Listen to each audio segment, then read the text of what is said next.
definition of zoning is it's a governmental regulation of land use with the primary goal to ensure the compatibility of land uses, prevent nuisances, prevent or protect natural resources, and protect property values. That is why we have zoning. The question I think is going to come up in a little bit is, well, if you're going to, why do we have ordinances then? So those ordinances are kind of our guidelines or requirements that you have to follow through this. So we had talked about it earlier. By state law, if it's a legal business, you can't keep it out. You can't make your zoning or zone to keep it out. Good example, and I think I brought this up in the past, had to do with trailer parks. 30 or 40 years ago, everybody was going to put in a trailer park and get rich. Well, these companies that would go and look for townships that didn't have an ordinance or did have an ordinance that said no trailer parks. And they would go in there and they would sue them and they would win every single time. There's precedent in that. So part of our planning commission is to stay ahead of that. Have a ordinance in place for solar, for housing, for it. So it's not just solar, it's the whole thing. Okay, we have a cemetery ordinance. I mean, there's a whole range of things that we do. The idea is to take this zoning and just like the sentence says, prevent nuisances, protect natural resources, and protect the property values of our homeowners. So that is kind of that's why we have zoning. That's what our planning commission tries to do. Okay, so I kind of want to stress that. So the other thing, next question is, and would that allow any type of business to come in? If it's a legal business, yeah, any legal business can come in. But again, we'll have rules, that you follow, setbacks, acreage requirements, fencing, screening, whatever it is. So yeah, okay. Next one is, can we vote on this issue? So I thought that was a pretty good question. So I'm gonna try to answer it this way. So we live in a representative democracy. So I'm going to give you the definition of that. A representative democracy is where the people elect officials to create and vote on laws, policies, and other matters. In this manner, representative democracy is opposite of a direct democracy, which is where people vote on every law or policy considered at every level.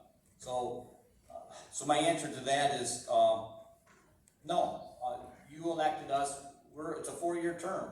So if you think we're doing a crappy job, that's your time to speak. And it's that way right from the local level all the way up to the state, to the federal. I mean, that's how we run it here in America. So anyway, so I'm going to answer that is that. So I touched a little bit on why we have ordinances. Again, it helps us regulate land use, property values for homeowners and like that. So the next question is there a cap on the number of acres that can be put in the ordinance? So as the ordinance is wrote now, no. It's not. And the question that I had is, are they talking commercial? Are they talking homeowner? All that stuff is, what do you consider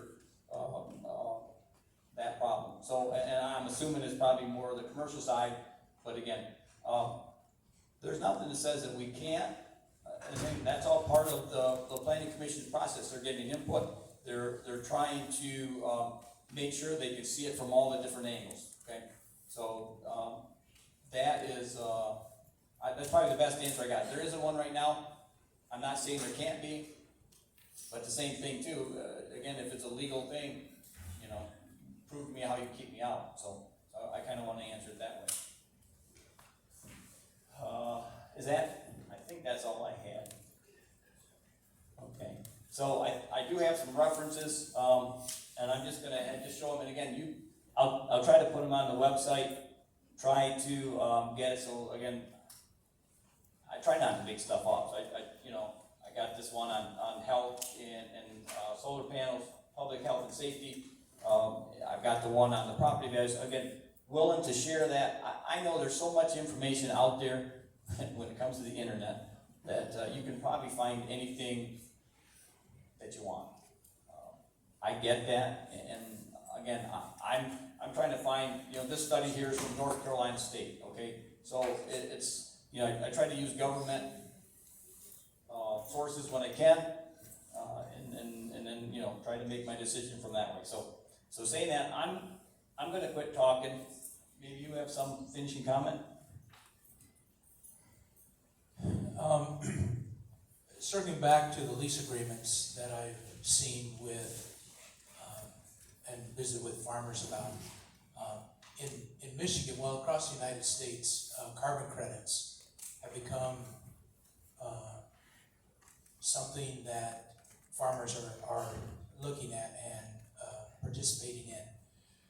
And so, as I've reviewed lease agreements and talked with farmers, I've encouraged them to add the fact that over the 25 years that ground is under that lease agreement, that they make sure that they retain the right to capture the carbon credits. That'd be another income stream that can come to the farm. That can help, with the sustainability and keeping the family into farming. I guess I would just say, Michigan, as a employee of Michigan State University, we want to be a research-based, non-biased source of information as farmers, townships, citizens make decisions. And so, use our resources. If we don't know the answer, then there's other universities that we can contact. And I would just echo what Robert said. Just be wise with the sources that you use. Make sure they're science-based and that they are something that that's legitimate and not some kind of fable or tale that somebody's concocted because they have an axe to grind. Oh, please. So I feel like the kid in a class project that just shows up for the presentation. But I do appreciate at least the offer. You extended the offer for us to join here. The supervisor has said many times that this project is in its early stages, which means for ITC it almost doesn't exist. A project like this is called an interconnection request, and until it becomes much more real, it's sort of it's a nice to have project for ITC, but it's not quite real yet, like you said, until a lot more work needs to be done, and this is part of that process.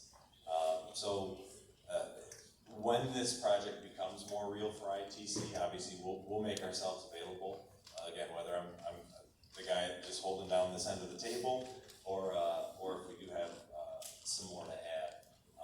But we're an open company. You can visit our website at itcholdings.com for any information when it comes to vegetation management or our process for building, whether it's a substation that might be necessary or new high voltage transmission lines. We are available to answer your questions when the project gets to that. So I want to thank everybody. It was a great meeting. I got a little nervous just sitting up here, so it really went pretty good. Everybody was very respectful, very nice. Appreciate the questions. So I want to thank these guys for coming in. They got a good drive home. I don't know where they're all going to head. I know you're heading home. I don't know about Neil tonight, but there you go. So I do appreciate the time that these guys put in, all that stuff that goes with it. So I hope everybody got something out of this. I'm going to stay up here for a few minutes afterwards. If somebody's got a question or something, just come up and I'll help you best I can. So otherwise, no, thank you everybody for coming, and you can get the links, and I hope this helps with some of your questions.